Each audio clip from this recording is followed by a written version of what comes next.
ہمارا تو رشتہ دین سے بالکل کٹا ہوا.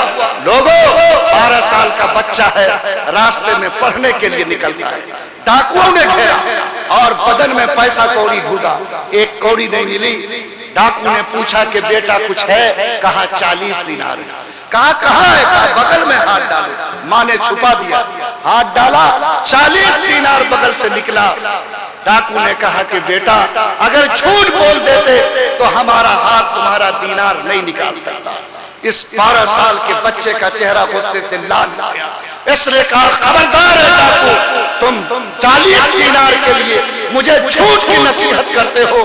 خدا کی قسم یہ 40 دینار تو میرے پیر کے ٹھوکر کے لائق نہیں ہے. میں اللہ کی قسم کھا کر کہتا کہ تمہارے ہاتھ میں جو خنجر ہے اگر میرے سینے پر رکھ دو اور مجھ سے کہو کہ جھوٹ بولو تو میں اللہ کی قسم کھا کر کہتا کہ اپنی جان کو دے سکتا ہوں, لیکن جھوٹ کا کلمہ زبان سے نکال نہیں. کون تھا یہ شخص؟ سیدنا عبد القادر جیلانی رحمۃ اللہ علیہ. بولو ڈاکوؤں پر کب کبھی تعریف ہوئی کہ نہیں؟ چوری اور ڈاکہ ڈالنے والے انسان نے اس معصوم کے ہاتھ پہ توبہ کیا کہ نہیں کیا؟ اگر قوم دنیا کی جان لے کہ یہ محمد کو ماننے والی امت ہے, محمد کبھی جھوٹ نہیں بولے. دوسرے بھی اس کو صادق کہتے تھے کہ یہ سچا ہے. تو آج اگر یہ پہچان میری بن جائے, بولو اس بنیاد پر دنیا مجھ کو عزت کی نگاہ سے دیکھے گی کہ نہیں دیکھے گی؟ آج میں آپ سے گزارش کرتا ہوں کہ قرآن سے محبت کرتے ہو. قرآن کا حکم یہ ہے کہ سچ بولو, جھوٹ مت بولو. بولو انشاءاللہ ہم سب اگر کبھی جھوٹ بولے توبہ کر کے جاؤ, طے کرو کہ انشاءاللہ کبھی جھوٹ نہیں بولے. کریں گے انشاءاللہ؟ اور ایمانی بیمانی کریں گے کہ نہیں کریں گے؟ آنکھ میں دھول جھونکیں گے کہ نہیں جھونکیں گے؟ ٹھگیں گے کہ نہیں ٹھگیں گے؟ مسلمان کی بکری دیکھتے ہو, خسی ذبح کرنے جاؤ, 1 گھنٹے میں بکری سے خسی بن کے تیار. ماشاءاللہ. چلے جاؤ گائے خریدنے کے لیے, بیچنے والا بھی سلیم الدین, خریدنے والا کلیم الدین. 3 دن تک باندھ کے رکھتا ہے, دودھ نہیں دوہا. نیوجن والا ماسٹر کو پیسہ کی گرمی بولا کتنا؟ 40,000. کتنا دودھ ہے؟ 3 کلو. دو کے دکھایا, گھر لایا تو ایک دن 1 کلو, دوسرے دن آدھے کلو. حالانکہ دونوں کلیم الدین سلیم الدین کی جوڑی. کیا دھوکہ دینے والا مسلمان ہو سکتا ہے؟ فرمایا محمد الرسول اللہ نے, من غش فلیس منا. جو مسلمان کسی کو دھوکہ دیتا, جو کسی کے آنکھ میں دھول جھونکتا, خدا کی قسم وہ سب کچھ ہو سکتا ہے لیکن محمد الرسول اللہ کا نہیں ہو سکتا. قرآن کہتا یا ایھا الذین آمنوا, اللہ تعالیٰ کہتے ہیں ایمان والوں سے, ان اللہ یامرکم ان تؤدوا الامانات الی اہلھا. خدا کا حکم اور آرڈر یہ ہے کہ جس کی امانت تمہارے پاس ہے اس کی امانت اس کو واپس کرو. لیکن آج بتاؤ کہ یہ امانت داری کا جذبہ نہیں, لوٹ کا جذبہ ہے, چین کا جذبہ ہے, دوسروں کا مال دبانے کا جذبہ ہے, بےایمانی کا جذبہ ہے. ایک آدمی کوٹا کا 5 کارڈ رکھ کر اپنے پیٹ کو بھرتا جا رہا ہے. کتنا الوک بلوک کو نگل کے بیٹھا ہے لیکن ٹکار لینے کا نام بھی نہیں لیتا. لوگوں بتاؤ کہ وہ لقمہ حرام کا پیٹ میں جاتا ہے, خدا کی قسم وہ اللہ سے رشتے کو توڑ دیتا ہے. ایک امیر صاحب سے کچھ جماعتی لوگوں نے کہا کہ حضرت آج کل ہم لوگوں کی دعا قبول کیوں نہیں ہوتی؟ کیا رہا اتنا روتے تڑپ کے دعا قبول نہیں ہوتی؟ امیر صاحب نے کہا کہ سنو, ہر چیز کے قبول ہونے کی کچھ شرط ہے. تم نماز پڑھتے ہو؟ کہا پڑھتے ہیں. کہا بولو نماز کے صحیح ہونے کے لیے بدن کا پاک ہونا ضروری ہے کہ نہیں, جگہ کا پاک ہونا ضروری ہے کہ نہیں؟ کہا بالکل ٹھیک. کہا کہ سنو, جس طرح نماز کے صحیح ہونے کے لیے بدن کا پاک ہونا ضروری, جگہ کا پاک ہونا ضروری, دعا کے مقبول ہونے کے لیے منہ کے لقمہ کا حلال ہونا ضروری ہے, بدن کے خون کا حلال ہونا ضروری. حرام لقمہ پیٹ میں جائے گا, جو خون بدن میں گردش کرے گا, پکارتے رہو گے, کوئی صدا تمہاری آسمان کو چھید کر کے خدا تک نہیں پہنچ سکتی. بولو اللہ میرے ضمیر کو جگائے. جتنے مسلمان یہاں بیٹھے ہو بولو ایمانداری کی زندگی جیو گے؟ آج تو آپ کے گھر میں روٹی بھی ہے, سر پر چھپر بھی ہے, اللہ نے عزت بھی دی ہے. تاریخ کو پڑھو, بھیک مانگنے والوں نے بھی امانت داری کا انمول نمونہ پیش کیا ہے۔ جس وقت اس ملک میں انگریزوں کی حکومت تھی، دلی کی جامع مسجد کی سیڑھی پر بیٹھ کر ایک مسلمان فقیر بھیک مانگتا تھا۔ ایک انگریز افسر مسجد دیکھنے کے لیے چڑھنے لگا، اس انگریز افسر کے سامنے فقیر نے ہاتھ بڑھایا۔ انگریز افسر کو ترس آیا، اس نے اپنے جیب سے پرس نکالا، کچھ پیسہ نکال کر اس فقیر کے ہاتھ میں دیا، لیکن جب وہ پرس جیب میں رکھنے لگا وہ پھسل کر زمین پر گر گیا۔ انگریز کو احساس نہیں ہوا، فقیر کی نظر پڑی، اس نے لپک کر اس کو اٹھا لیا۔ میرے بھائی، اس نے جب سوچا کہ جب انگریز پلٹ کر آئے گا تو اس کی یہ امانت اس کو واپس کر دیں گے، لیکن انگریز اس دروازے سے گیا، دوسرے دروازے سے نکل گیا، شام تک یہ انتظار کیا، انگریز پلٹ کر واپس نہیں آیا، لیکن اس نے اپنا ایمان نہیں کھویا۔ یہ اس کے بعد جب بھی بھیک مانگنے آتا، اس تھیلے میں اس پرس کو لے کے آتا اور انتظار کرتا کہ اگر وہ انگریز مل جائے گا تو امانت لوٹا دیں گے۔ خواجہ حسن نظامی نے لکھا کہ 1-2 سال نہیں، 2.5 سال کی مدت گزر گئی، فقیر کو وہ انگریز نظر نہیں آیا۔ 2.5 سال کے بعد ایک دن ایسا لگا کہ یہ وہی انگریز ہے جس نے مجھ کو بھیک دیا تھا۔ فقیر نے آگے بڑھ کر اس کو روکا، اس کو قصہ سنایا، بات یاد آ گئی۔ اس نے کہا ہاں، میں اتنے دن پہلے آیا تھا، میں نے بھیک بھی دیا تھا، میرا پرس بھی گرا تھا، لیکن میں تو اس قصے کو بھول چکا ہوں۔ 2.5 سال کے بعد وہ فقیر اپنے جھولے کی طرف لپکتا ہے، انگریز کا پرس نکالتا ہے، انگریز کے ہاتھ میں دیتا ہے اور کہتا ہے کھول کر دیکھو تمہاری امانت محفوظ ہے یا نہیں۔ انگریز نے اپنا پرس کھولا، اس کی امانت موجود تھی، وہ ہکا بکا رہ گیا۔ اس نے کہا کہ اے فقیر، تمہارے ہاتھ کا جھولا سلا ہوا ہے، تمہارے بدن کے کپڑے پھٹے ہوئے ہیں، میرے اس پرس میں اتنا پیسہ تھا کہ اگر تو اس کو استعمال کرتا تیرا کوئی چھوٹا روزگار کھڑا ہو سکتا تھا، لیکن کون سا ایسا جذبہ تھا کہ 2.5 سال تک تم نے اس امانت کی حفاظت کی۔ فقیر نے جو جواب دیا وہ میرے ضمیر کو جھنجھوڑنے کے لیے کافی ہے۔ کہا کہ انگریز، بلا شبہ میرے ہاتھ کا جھولا پھٹا ہوا ہے، میرے بدن کا کپڑا پھٹا ہوا ہے، لیکن اللہ کی قسم میرا ایمان پھٹا ہوا نہیں۔ اے انگریز، یہ تو 2.5 سال کی مدت ہے، اگر میری موت کے وقت بھی تو آتا تو خدا کی قسم اپنی امانت میں 1 کوڑی کی خیانت نہیں پاتی۔ لوگوں، فقیروں نے بھی ایمان کو بچایا، بھیک مانگنے والوں نے بھی ایمان کی رکھوالی کی۔ یہ پورا مجمع کر قرآن پہ عمل کرنے والا ہے۔ بولو ایمانداری کے ساتھ انشاءاللہ ہم ایمانداری کی ڈگر پہ چلیں گے کہ نہیں چلیں گے؟ دروازے پر بیٹھ کر غیبت کریں گے کہ نہیں؟ ہاں، 4 مسلمان بیٹھا، 5واں کی شروع، اور جب یہ 4 میں سے اٹھ کے وہ ایک چلا جاتا ہے تو تینوں مل کر جانے والے کی شروع کرتا ہے کہ یہ کمینہ کیا بولے گا، یہ بھی تھوڑے ہی کم ہے۔ ماشاءاللہ، بولو یہ غیبت گناہ ہے کہ نہیں ہے؟ فرمایا قرآن میں اللہ نے غیبت کرنا ایسا سخت گناہ جیسے مردار بھائی کا گوشت کھانا گناہ۔ بولو سورہ حجرات میں قرآن کا حکم ہے کہ نہیں؟ لوگوں، نبی نے فرمایا کہ غیبت کسی کے پیچھے برائی بولنا، برائی کے ساتھ کسی کا چرچا کرنا۔ آج مسجد کی چٹائی پہ غیبت ہوتی ہے، مدرسوں کی کرسی میں غیبت ہوتی ہے، گھر کے برآمدے میں غیبت ہوتی۔ مسلمان اٹھے گا، نہ منہ دھویا ٹھیک سے، نہ کان، چوک چوراہے پر گیا، یہ ویسا ہے، وہ ویسا ہے، وہ ویسا ہے۔ کبھی آئینہ لے کے اپنا منہ دیکھو کہ تم کیسے ہو، خالی دوسروں کو ڈانٹنا۔ یاد رکھو، جب کسی پر تم 1 انگلی اٹھاتے ہو تو 1 انگلی دوسرے کی طرف اٹھتی ہے، لیکن 4 انگلی تمہاری طرف اٹھتی ہے۔ تمہیں دعوت دیتی ہے کہ پہلے اپنے کو تولو کہ تمہاری زندگی کتنی ستھری ہے۔ لوگوں، طے کرو کہ انشاءاللہ آج کے بعد اگر کسی کی بھلائی نہیں بول سکتے تو انشاءاللہ کسی کی برائی نہیں بولیں گے۔ نبی نے فرمایا الغیبت اشد من الزنا، غیبت کرنے کا گناہ زنا کاری کرنے کے گناہ سے زیادہ سخت ہے۔ اگر چوک چوراہے پر کوئی زنا کرے، سماج مل کر اس کی گردن توڑے گا، لیکن وہی مسلمان اگر گھر کے برآمدے پر غیبت کرتا، مسجد کی چٹائی پر غیبت کرتا، تو بولو اس کی بھی گردن توڑی جانی چاہیے کہ نہیں چاہیے؟ کون ہے جو میرا ہاتھ پکڑے گا؟ میں آپ سے بھیک مانگتا ہوں، زنا بہت سنگین گناہ ہے۔ اللہ کے واسطے 3 مسلمان کی غیبت کرو گے، 3 مرتبہ زنا کرنے کا گناہ چڑھے گا۔ ہمارے پاس روزہ بھی کمزور ہے، نماز بھی کمزور ہے، نیکی بھی کمزور ہے، کم سے کم ایسے گناہ سے بچ کر ہم اپنے گناہ کے بوجھ کو ہلکا کر سکتے کہ نہیں کر سکتے؟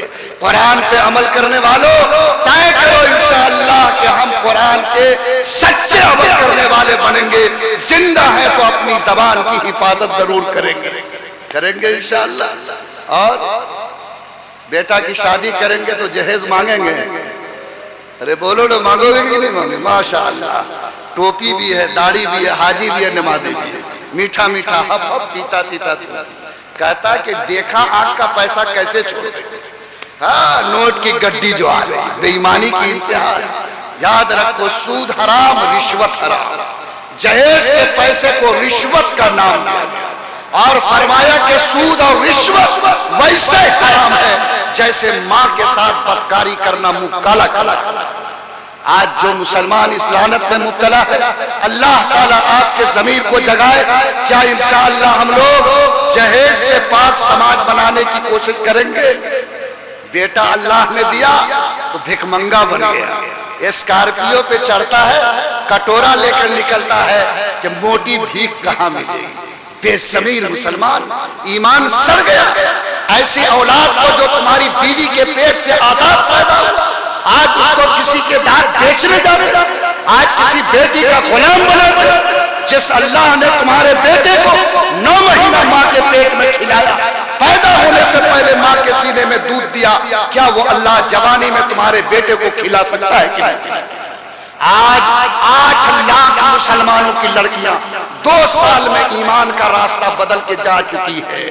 کون ہے جو اس کا حال پوچھے گا؟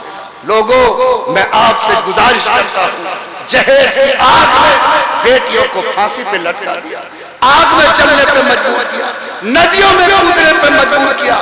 آج حالات اتنے بدتر ہیں کہ 40 سال کی بیٹی بیوہ ماں کی چوکھٹ پر بیٹھی ہوئی ہے، غریب باپ کے دروازے پر ہے، اس کے آنکھ سے آنسو جاری ہے، لیکن یہ ظالم اور لٹیرا سماج بغیر تلک اور جہیز کے اس کا ہاتھ پکڑنے کو تیار نہیں۔ حیدرآباد میں ایک بچی کی شادی ہوئی، 3 دن کے بعد پھانسی میں لٹک گئی، ماں باپ اس کے گئے اور بیٹی کی لاش کو اتارا، زمین میں دفن کیا، لیکن جب باپ پلٹ کے بیٹی کے گھر میں آیا تو دیکھا کہ اس کے تکیہ کے نیچے کاغذ کا ایک ٹکڑا پڑا، اس میں بیٹی نے باپ کے نام چٹھی لکھا تھا کہ ابا جان میں دنیا سے جا رہی ہوں، لیکن ایک بات آپ سے آخری کہہ کے جاتی ہوں، آپ بھی یاد رکھیے گا اور کوشش کیجئے گا کہ جس کے کوکھ میں اللہ نے بیٹی دیا یہ آواز اس تک بھی پہنچ جائے۔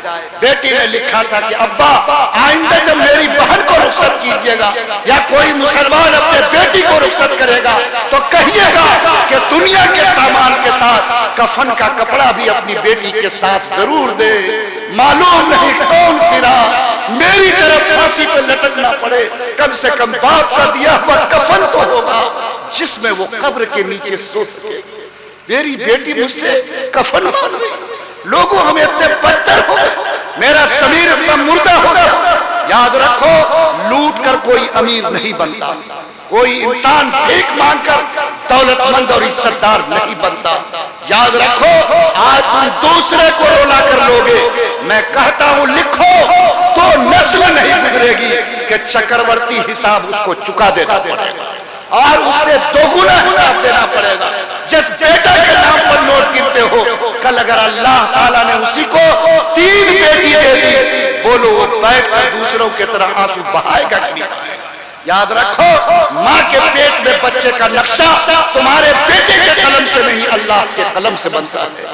یہ سماج جو میرے سامنے بیٹھا ہے اگر قرآن کا حامل ہے، اگر رشوت اور سود کو حرام سمجھتا تو بولو انشاءاللہ جہیز سے بچنے کی کوشش ہم کریں گے کہ نہیں کریں گے؟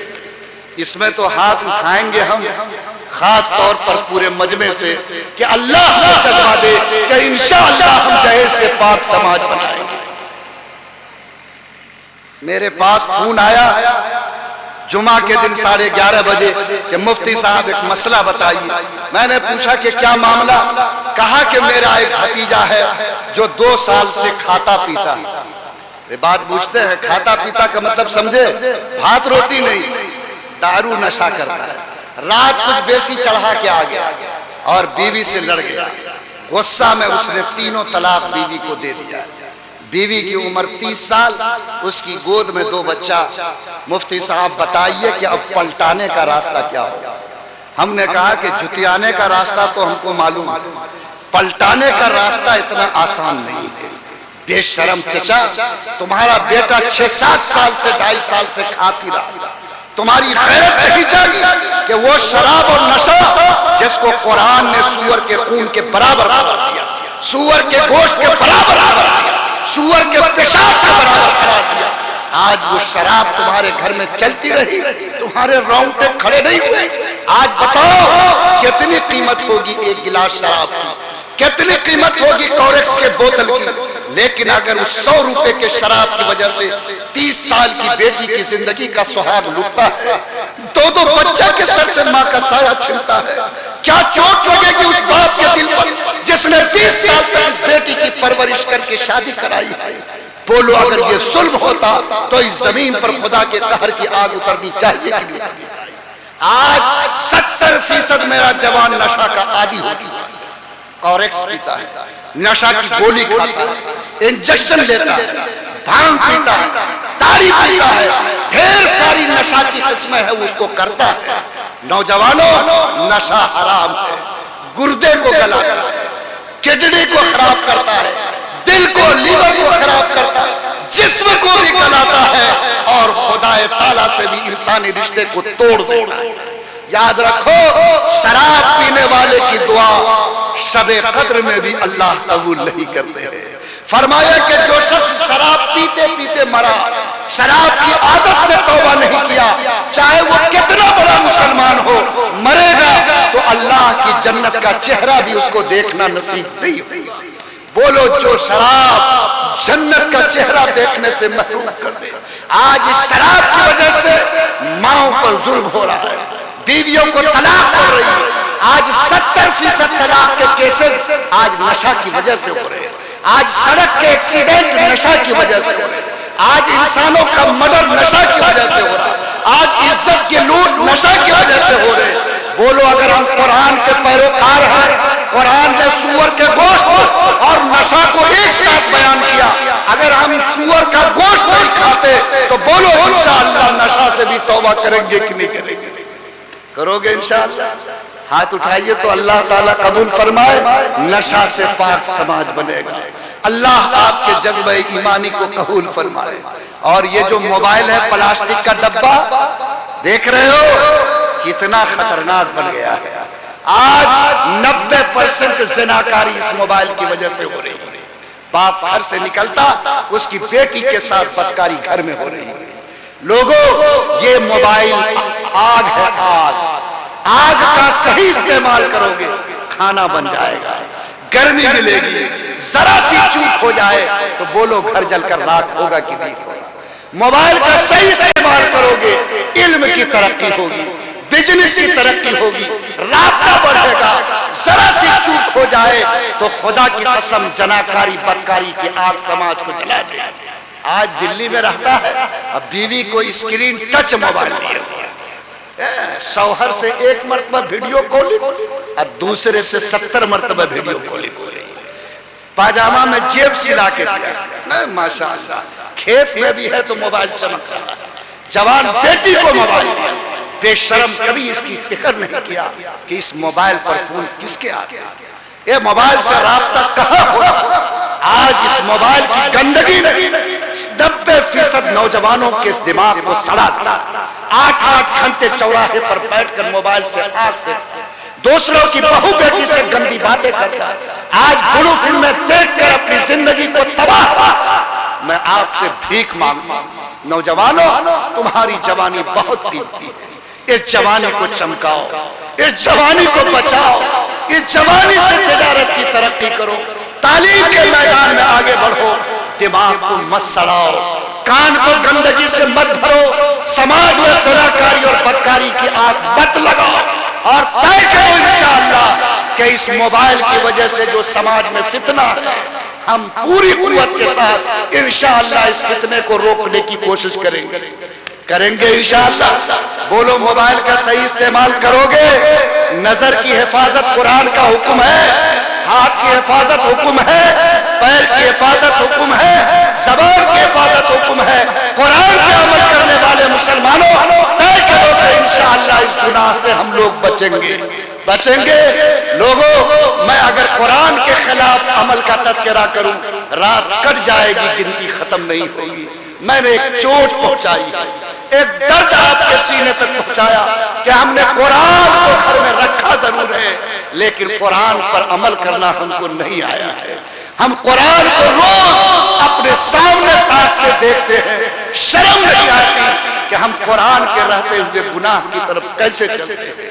آپ پورے مجمع سے میں قرآن کی نسبت پر گزارش کرتا ہوں کہ طے کریں انشاءاللہ کہ ہم زبان کو سچ بولنے کا عادی بنائیں گے، ایمانداری کی راستہ اختیار کریں گے، غیبت سے اپنی زبان کو روکیں گے، نشہ سے اپنے آپ کو پاک کریں گے، رشوت اور جہیز کی لعنت سے سماج کو پاک کریں گے۔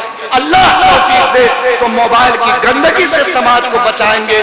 بولو یہ قرآن پر عمل کا راستہ ہوگا یا نہیں ہوگا؟ نماز پڑھیں گے کہ نہیں پڑھیں گے؟ ارے نماز پڑھیں گے کب؟ جمعہ۔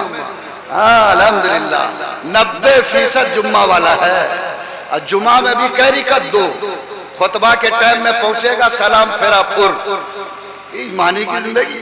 2 رکعت پڑھا، 8 رکعت چھوڑا، ثواب لے کے آیا کہ گناہ لے کے آیا؟ فخر سے کہتا کہ مسلمان۔ لوگوں یہ تمہاری زندگی کی کہانی، شرم کرو کیا کرتے ہو؟ جس اللہ کے سامنے ہفتے میں 1 مرتبہ جاتے ہو، کیا اس کو بھی تم 1 گھنٹے کا وقت نہیں دے سکتے؟ جو اللہ بے پناہ نعمتیں تمہیں دیا ہے، جس اللہ کے کرم سے زندگی کی سانس چلی ہے۔ آج پھلواری میں کینسر ہاسپٹل ہے، جا کر پوچھو کہ صحت کی کیا قیمت ہوتی ہے۔ اللہ تعالیٰ نے اگر مجھے زندگی دی، ایمان کی روشنی دی، قرآن میں 70 جگہ نہیں بلکہ اشارے کے طور پر 700 جگہ نماز پڑھنے کا حکم دیا گیا۔ کتنی جگہ بولو نا؟ 700 جگہ۔ اور ہمارے آقا جب دنیا سے جانے لگے تو صحابہ نے کان لگایا کہ آخری بولی زبان رسالت سے کیا نکلے گی؟ تو آواز آئی روح کے پرواز کرنے سے پہلے، الصلاۃ وما ملکت ایمانکم، نماز کا خیال رکھنا، نماز کا خیال رکھنا۔ جو امت 700 مرتبہ قرآن نے جس کا حکم دیا، اگر اس کی حفاظت نہ کر سکے، نبی کی آخری وصیت کی لاج نہ رکھ سکے، بولو اس کا رشتہ خدا سے ٹوٹے گا کہ نہیں ٹوٹے گا؟ آج جتنے مسلمان یہاں بیٹھے ہیں، میں آپ سے گزارش کرتا ہوں، قرآن آپ سے 700 مرتبہ پکار کر رہا ہے۔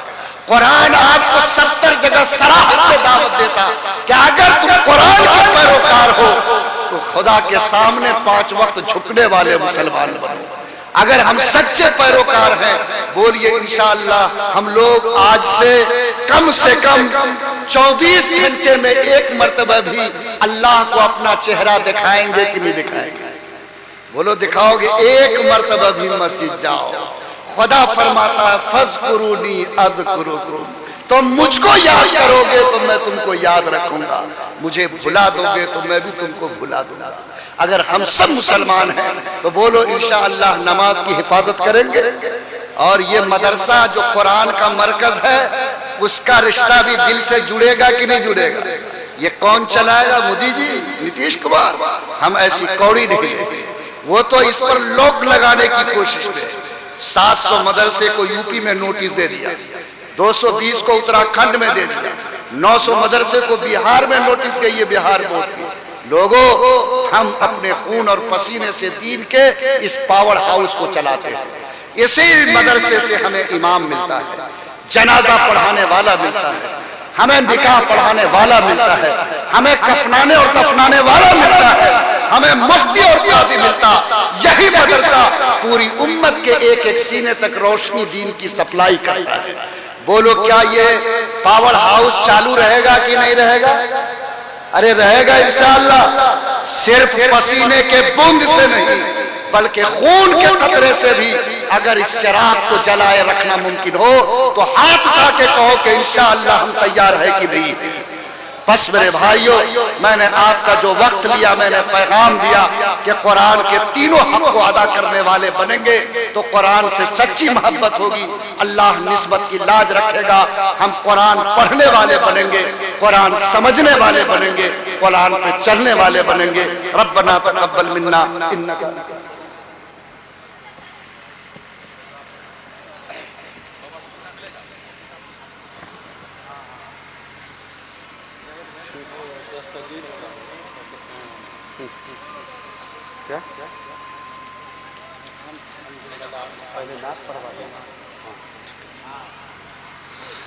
الحمدللہ معزز سامعین، ماشاءاللہ پورے مجمع میں سبتا طاری ہے.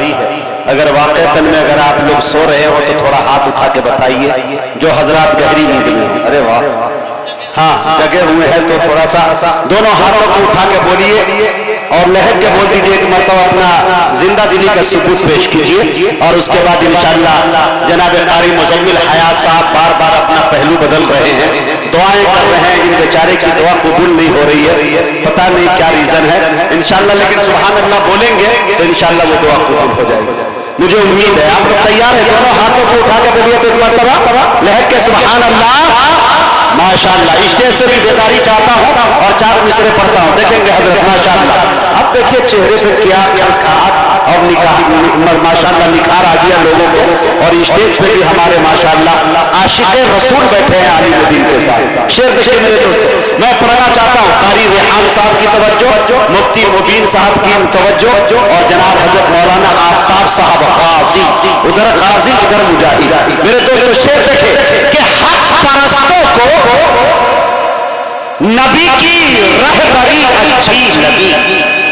بتائیے گا آپ کو کچھ بولنا بھی ہے. یہاں سے اگر چھلانگ لگاؤں تو شاید میں وہاں کود بھی سکتا ہوں. تھوڑا بولے، ذمہ داری نبھائیں تو اچھا لگے گا میرے دوست. دیکھیں حق پرستوں کو نبی کی رہبری اچھی لگی، فرض میں سنت ملی تو بندگی اچھی لگی. آئے بولے ادھر کے لوگ تو بول ہی نہیں رہے بھائی. ہاں، حق پرستوں کو نبی کی رہبری اچھی لگی، حق پرستوں کو نبی کی رہبری اچھی لگی، فرض میں سنت ملی تو بندگی اچھی لگی.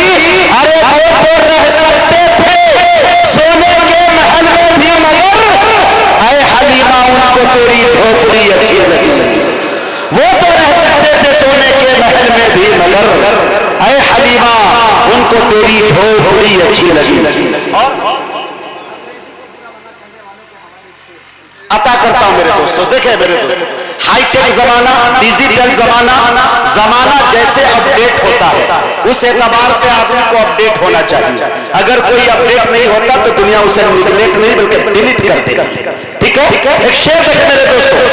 دیکھیے زمانہ غالب کا تھا، شاعری ویسے ہوتی تھی. زمانہ اب ہم لوگوں کا آیا. شعر دیکھیں کہ وہ گلیاں، وہ جالی، وہ روضہ، وہ گنبد، مناظر ہواؤں سے ارسال کرنا، ارسال بوانوں سینڈ کرنا. دیکھیں میرے دوستو، وہ گلیاں، وہ جالی، وہ روضہ، وہ گنبد، مناظر ہواؤں سے ارسال کرنا. ارے نہیں جا سکا ہوں یہی دیکھ لوں گا پہنچ کر وہاں ویڈیو کال کرنا. بولیے لہر سبحان اللہ. آپ کس کے اگر سبحان اللہ بولتی ہے تو اس سے بھی اچھا شعر پڑھنے والا ہے. میرا کوئی بھروسہ نہیں کہ کب اچھا شعر پڑھتا. ہاں دیکھیں میرے تو، وہ گلیاں، وہ جالی، وہ روضہ، وہ گنبد، مناظر ہواؤں سے ارسال کرنا. نہیں جا سکا ہوں یہی دیکھ لوں گا پہنچ کر وہاں ویڈیو کال کرنا.